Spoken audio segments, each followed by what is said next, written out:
Bienvenue chez Reset Your Mind. Vous écoutez le 44e épisode dédié au changement. Si on adore l'idée de changer, que tout le monde en rêve, l'appelle et le souhaite, il est un pas plus difficile à passer, celui de le mettre en œuvre. Regardez autour de vous. Tout le monde parle d'adaptabilité, d'agilité, d'innovation. Dans le business, dans le management, dans la vie. Mais soyons honnêtes, qui change vraiment ? Qui prend le temps d'analyser ses propres automatismes, de repenser sa manière de travailler, de remettre en cause ce qu'elle ou il a toujours fait? Personne. Ou pas grand monde. Parce que le changement, en théorie, s'il est très inspirant, en pratique, il est inconfortable, effrayant, et demande beaucoup d'efforts. Et cela devient très vite ennuyeux. Cet épisode vient de cette réflexion. Pourquoi tout le monde veut tellement changer sa vie, son job, son chef, son physique, ou même encore ses réactions, et pourtant ne se met pas concrètement en action. Car le vouloir est une chose, le décider une seconde. Mais l'obtenir nécessite d'agir concrètement et pas seulement de le rêver. Le pire, dans notre société actuelle, c'est que de ne pas changer aujourd'hui peut être une prise de risque énorme. Parce que le monde bouge si vite, tellement plus vite, et même de plus en plus vite, que ne pas accepter de changer, c'est décider de s'enterrer, décider de s'asphyxier. Là où des connaissances, des expertises permettaient de sécuriser une carrière une dizaine d'années, voire plus, aujourd'hui, les compétences deviennent obsolètes. Au bout de quoi ? 2 ans ? 3 ans peut-être ? Alors oui, si changer est si compliqué pour nous, j'ai comme l'impression que nous allons avoir un sérieux problème et très rapidement. J'ai donc voulu dans cet épisode poser quelques bases et parler du vrai problème qui se cache derrière ce que beaucoup appellent la flemme, la procrastination ou tout simplement la peur du changement. Car oui, il y a peur. Peur de perdre, peur de l'inconnu, mais aussi de nombreux mécanismes de protection qui se mettent en place à chaque fois que l'on veut changer, que le contexte extérieur bouge. Votre cerveau, par exemple, qui panique à chaque tentative de changement. Pourquoi continuer comme d'habitude est si facile, quand bien même ce soit la pire des décisions et que cela nous étouffe, nous asphyxie au quotidien? Ou enfin, comment amorcer un vrai shift sans vous brûler complètement au passage? Si vous nous rejoignez pour la première fois, soyez le ou soyez la bienvenue. Ici, chez Reset Your Mind, nous parlons business, leadership et décisions stratégiques, mais sans chichi et sans blabla. Nous parlons de la vraie vie, des dilemmes, des coups durs, des moments où tout bascule. Parce que piloter sa vie, une carrière, une équipe ou un business, c'est souvent faire face à l'inattendu. Or, personne ne nous apprend vraiment à gérer cela. Alors ici, nous parlons de décisions inconfortables, ambitions assumées et du prix réel du succès. Comment oser, trancher, s'affirmer quand tout le monde attend autre chose de vous. Comment garder le cap quand le doute s'invite à la table et que la charge mentale explose. Si vous cherchez des pistes concrètes, des réflexions qui bousculent et un vrai sparring partner pour avancer, un alter ego qui vous challenge avec bienveillance, vous êtes au bon endroit. Et si vous pensez qu'une personne autour de vous gagnerait à écouter cet épisode, faites-vous plaisir, partagez-le. C'est à plusieurs que l'on fait bouger les choses. Vous retrouverez aussi en commentaire de l'épisode ou nous joindre sur les réseaux sociaux ou directement par mail. Soyez bienvenus. Respirez, installez-vous et attaquons. Avez-vous une petite idée de pourquoi changer est si difficile ? Spoiler alert, ce n'est pas une question de volonté. On pourrait croire que ne pas changer est un choix, que c'est une forme de paresse, de manque de discipline. Eh bien non, pas vraiment. En tout cas, clairement pas seulement. Ce qui se passe, c'est une lutte active, une guerre interne où votre cerveau reptilien lutte activement contre tout changement. Et cette partie de votre cerveau a tendance à prendre le dessus lorsque vous êtes en état de stress et de fatigue. Ce qui n'est pas du tout votre cas, j'imagine, dans votre quotidien. Ceci est une blague, mais notre environnement naturel est devenu le stress chronique par défaut. Cette partie de votre cerveau, donc le cerveau reptilien, par opposition à la partie du cortex préfrontal qui est plus dans l'anticipation, dans la vision à long terme, cette partie qui est donc boostée au stress et au cortisol, préfère le connu. Quand bien même ce connu soit inefficace, voire toxique pour vous. C'est ce fameux biais du statu quo. Pourquoi ? Parce que le connu, c'est la sécurité. C'est la maîtrise de l'environnement, c'est la maîtrise de l'énergie à dépenser jusqu'au prochain repas, c'est la maîtrise des interactions sociales dans son propre positionnement, sa propre posture, où est-ce qu'on se situe dans le groupe les uns par rapport aux autres. C'est l'assurance de survivre à la journée qui est en cours. Et donc pour remettre en question un système qui, après tout, a fonctionné jusqu'ici, qui a l'approbation globale en plus de l'écosystème qui vous entoure, et qui vous fournit uniquement des rôles modèles façonnés sur cette base, eh bien, survivre est la priorité. C'est pour cela que votre boss, votre dirigeant, continue, peut-être, de vous demander de suivre des process obsolètes, de reproduire ce qu'ils ont eux-mêmes ou elles-mêmes suivi, supporté ou vu faire, même si ce sont des modes de travail inadaptés, des habitudes devenues chronophages ou en tout cas qui pourraient clairement être optimisées. Si vous ajoutez à cela que changer, c'est sortir du moule, c'est sortir du groupe, et donc s'exposer, et là vous basculez clairement en mode panique. Involontairement, c'est la panique qui prend le dessus.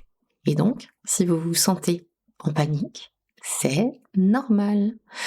Avez-vous déjà vu le dessin animé Vice Versa 2, le deuxième? Lorsque le personnage qui incarne Anxiété, un petit personnage orange, prend les commandes.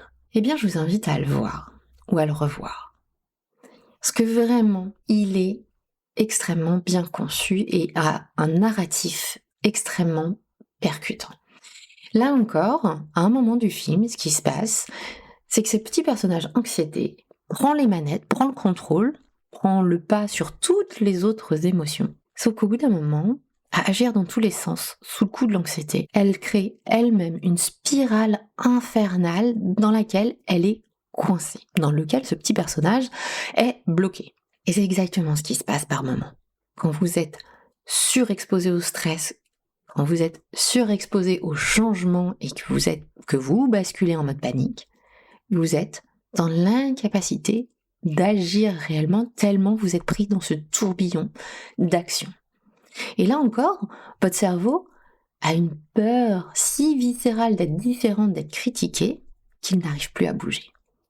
Si votre équipe a l'habitude de travailler 70 heures par semaine et que vous décidez de ralentir, si tout le monde gère un business d'une certaine manière et que vous souhaitez expérimenter autre chose, vous avez une petite voix dans votre tête qui vous dit « Oh, si je fais différemment, je vais être l'anomalie. » Et être l'anomalie. Oui, oui, anomalie. Là, les choses se corsent. Et pas qu'un petit peu.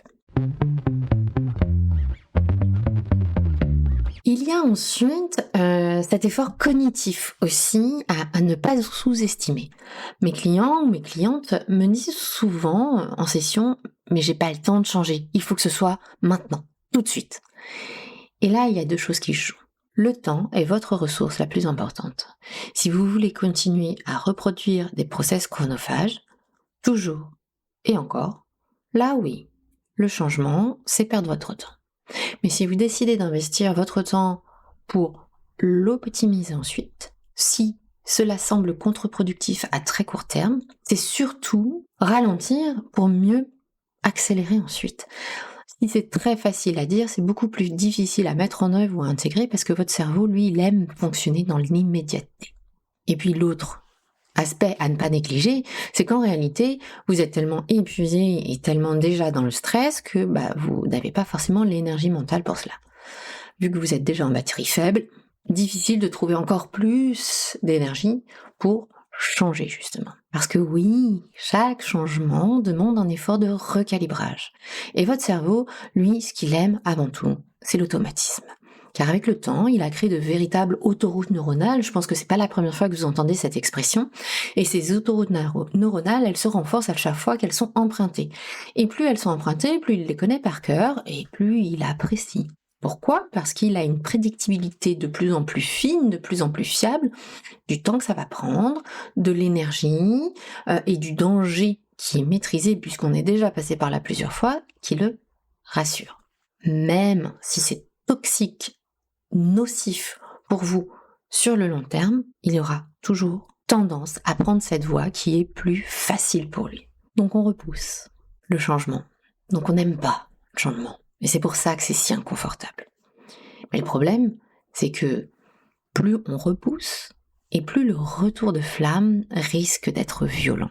Et en tout cas, ce que je suis arrivée à en penser aujourd'hui, c'est qu'accepter de changer au quotidien plus régulièrement, d'apprivoiser cet inconfort un petit peu tout le temps, est une manière de maîtriser le risque versus le repousser. Pourquoi ? Parce que refuser de changer, c'est clairement dangereux. Pas immédiatement, pas demain matin peut-être, mais à moyen et long terme, cela vous coûtera cher à plein de niveaux. Revenons aux compétences professionnelles. Cela devrait parler à chacun et chacune de vous. Il y a encore quelques années, une expertise durement acquise à l'école ou au travers de formations ou d'expériences, d'années d'expérience professionnelle, une expertise pouvait durer toute une carrière ou moins une dizaine d'années. Aujourd'hui, en moins de 3 ans, elle est obsolète.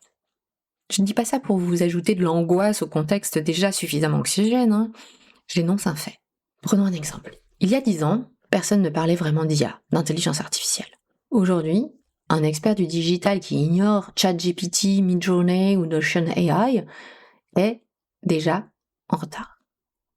Je sais que l'IA angoisse beaucoup d'entre vous, d'ailleurs je ferai prochainement un épisode dédié à ce sujet, mais l'IA va, oui, révolutionner nos vies, exactement comme Internet l'a fait il y a quelques décennies.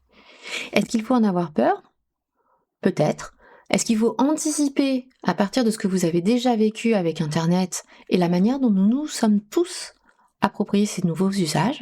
J'aurais tendance à dire que c'est certainement plutôt ça qu'il faut faire. Regardez aujourd'hui, même vos parents ou vos grands-parents utilisent des smartphones, des tablettes, des modes de paiement digitaux, passent des commandes sur le web, etc. Pour certains d'entre vous, vous vous souvenez aussi certainement de votre vie avant les smartphones. Allez, reconnaissez-le. Je vois d'ici votre petit sourire en coin. Et oui, vous avez eu une vie avant d'avoir une extension supplémentaire au bout de votre main. Ce petit objet électronique où vous pouvez absolument tout faire aujourd'hui. Savoir où sont vos enfants, commander à manger pour ce soir, prendre rendez-vous chez le médecin et répondre à vos mails ou vous préparer une présentation pour le lendemain au COMEX. Ne pas suivre l'évolution des tendances, des technologies et donc de la société, c'est accepter de devenir progressivement dépassé. Et si vous êtes manager ou dirigeant, cela ne concerne pas que vous. C'est tout votre business, toutes vos équipes qui prennent du retard. Bon, respirez quand même. Si vous m'écoutez depuis quelques épisodes, vous savez que je ne vais pas vous enjoindre à suivre aveuglément toutes les nouvelles tendances, mais plutôt de décider de celles que vous souhaitez intégrer. En tout cas, d'apprivoiser celles qui peuvent être porteuses pour vous. Pourquoi ? Parce que votre business, votre carrière, votre vie risque d'en pâtir si vous les ignorez juste. Si vous ignorez, vous risquez de subir. Et il n'y a rien de pire que de subir avec cette désagréable impression de perdre le lead, de perdre notre capacité d'agir. Selon vous, combien d'entreprises se sont effondrées parce qu'elles ont refusé d'évoluer ? Si certaines ont fait des choix malheureux, cela arrive et arrivera toujours, certaines ont fait ce que je qualifierais de refus d'obstacle. On peut évoquer éventuellement Kodak, qui n'a pas cru en la photo numérique à l'époque. On peut aussi évoquer Nokia, qui n'a pas anticipé l'ère des smartphones, ou en tout cas n'y a pas cru non plus, ou Blockbuster, qui a méprisé le streaming. De qui entendez-vous encore parler aujourd'hui ? Et là, c'est vraiment le message important de cet épisode. Si vous ne challengez pas régulièrement vos propres méthodes, si vous ne questionnez pas la pertinence de ce que vous faites aujourd'hui, que ce soit dans votre vie personnelle ou professionnelle, vous prenez le risque de vous réveiller un jour complètement out, complètement dépassé. Et là, encore une fois, mon point n'est pas de tout remettre en question pour tout envoyer valser, mais d'ajuster régulièrement pour vous assurer d'être au bon endroit, d'être aligné avec vous, avec ce qui vous fait vibrer, pour prendre les décisions qui conviennent et non pas qu'elles vous soient imposées sans même que vous vous en rendiez compte. Pourquoi ? Parce que contrairement à ce que l'on pense, ne pas décider va tout de même vous épuiser. Si, Ne pas anticiper le changement, c'est devoir être en réaction permanente. Et être en réaction permanente, c'est épuisant. Parce que lorsque vous ne décidez ni de quand, ni de comment changer, le changement va vous tomber dessus dans l'urgence, avec toute sa vague de stress, et souvent dans la douleur. Et l'on a cette impression désagréable et constante de subir, donc de ne pas avoir les rênes, et d'être perpétuellement en retard, qui est tout aussi désagréable. Alors avec le temps, et certainement le fait d'avoir évolué dans le digital la plus grande partie de ma carrière, qui est un monde qui change quand même assez perpétuellement. Si je vous partage sur mes 5 dernières années dans le monde corporate, j'ai dû connaître au moins 4 réorganisations et créer une bonne dizaine d'équipes en moins de 5 ans. Et si j'étends ça à mes 10 ou 15 dernières années, je pense que vous pouvez le multiplier par 3 ou 4. Donc oui, lorsque je vous parle de croissance exponentielle et de changement, croyez-moi, je sais un peu de quoi je parle. Pour moi, la question n'est pas « dois-je changer ?» Elle est plutôt « mais quelle évolution vais-je choisir ?» Pourquoi ? Parce que je n'aime pas subir. Et c'est pour cela qu'avec le temps, j'ai vraiment testé différentes approches pour apprivoiser ces changements perpétuels, pour en faire des amis, des compagnons de route quotidiens et non des ennemis, qui, comme vous, tout naturellement, les premières fois me généraient des pics de stress et d'angoisse assez importants. Alors, comment amorcer intelligemment ces changements ? Je vais vous partager ce que moi j'ai retenu et ce qui m'a aidé avec le recul. Première chose, j'ai personnellement banni les changements on-off, en tout cas aussi souvent que c'était possible, parce que de mon expérience, tout révolutionner d'un coup n'est vraiment pas ce qui fonctionne. Ni pour moi, ni pour mes anciennes équipes, ou encore mes clients d'aujourd'hui. Changer, cela veut dire mettre en place une méthode qui vous permette d'évoluer en continu sans vous brûler les ailes au passage, sans vous drainer et vous laisser sur le carreau à la fin du changement. Alors certes, parfois c'est pas possible, c'est pas jouable, mais en tout cas, à chaque fois que c'est possible, je vous encourage vraiment à opter pour cette option-là.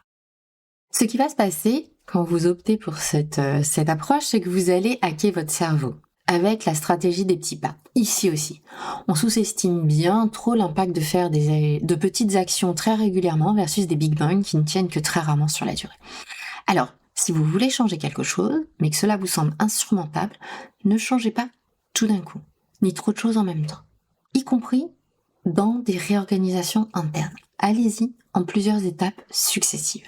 Essayez les micro-actions aussi. Changez votre façon de démarrer votre journée, décalez une réunion inutile. Prenez l'habitude de questionner l'objectif de chaque réunion avant de valider votre présence. Testez un processus plus efficace sur une semaine. Testez, autorisez-vous. Pourquoi ? Le but de ces tests, de ces micro-actions, c'est d'accompagner votre cerveau sans le mettre en panique, sans renforcer cette panique, ce stress qui est déjà une réaction naturelle face à du changement. Lui montrer que tout se passe bien, y compris dans cette nouvelle situation. En un mot, l'apprivoiser, vous m'aurez compris. Mon deuxième point, ce qui a été vraiment aussi game changer dans mon relation au changement, c'est d'accepter que l'on n'a pas à tout faire seul. Plus vous vous entourerez de personnes qui se challenge, surtout qui vous challenge, qui fonctionnent différemment au quotidien, et plus vous serez tiré vers le haut. Car vous apprendrez à questionner ce que vous aviez toujours pris pour acquis, à tester, vous aussi, de nouvelles idées. Être challengé vous nourrira. Cela vous permettra de basculer dans l'interrogation constante, en douceur, perpétuelle certes, mais cela vous permettra de basculer dans ce mode de questionnement de votre statu quo, de la normalité, de ce que vous considérez comme étant votre normalité. Être challengé par d'autres personnes qui pensent différemment va pouvoir ouvrir des portes et vous faire entreapercevoir ce qui peut se passer derrière. Et ça vous aidera à franchir le cap.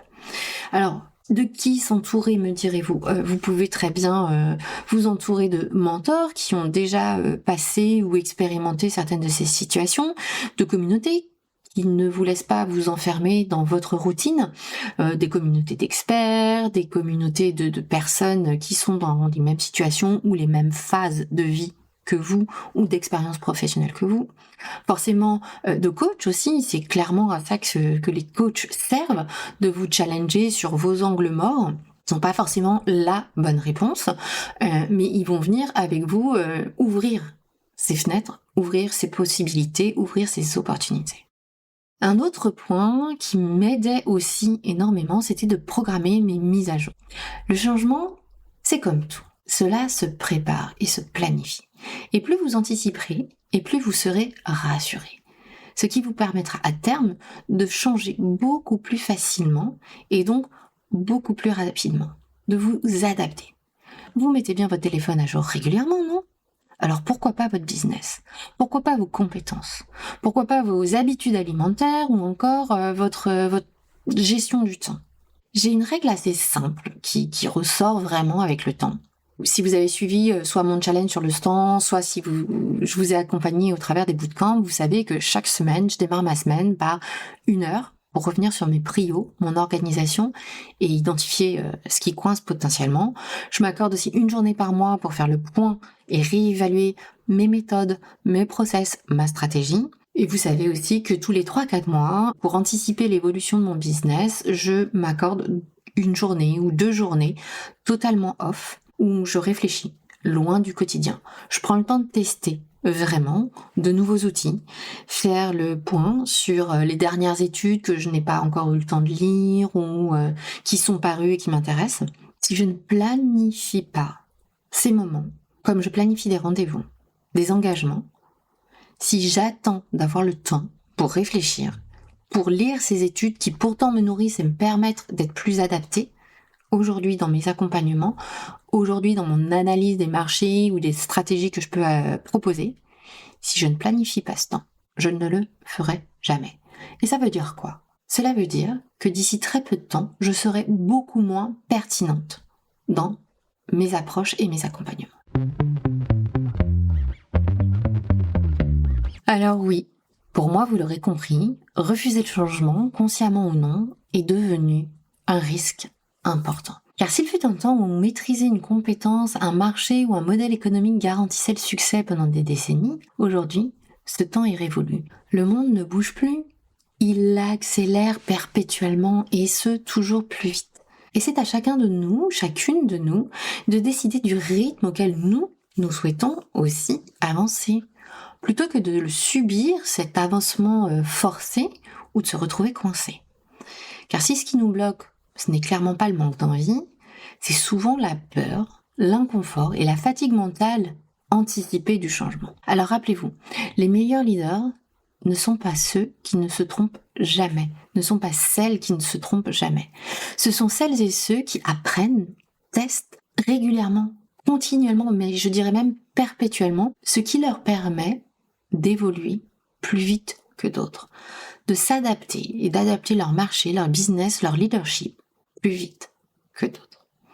Alors posez-vous cette question. Quelle est la chose que vous savez devoir changer, mais que vous repoussez vous aussi depuis trop longtemps ? Et surtout, qu'est-ce que vous allez faire cette semaine pour amorcer ce shift ? Je vous propose de me partager en commentaire ou par mail vos actions, vos points de blocage. Je serai curieuse de connaître vos retours. Je vous dis à la semaine prochaine pour un nouvel épisode qui, j'espère, vous inspirera quelques changements lui aussi. J'ai besoin de vous. Si cet épisode vous a plu et a fait écho en vous, pouvez-vous prendre 5 minutes pour le noter ou commenter. Grâce à vos avis, Reset Your Mind commence à être connu et j'ai très envie de voir jusqu'où nous pouvons aller ensemble. Merci. Si vous souhaitez tester le coaching ou que je vous accompagne, vous pouvez me joindre aussi à contact@resetyourmind.fr ou sur Instagram by-reset-your mind. À très vite.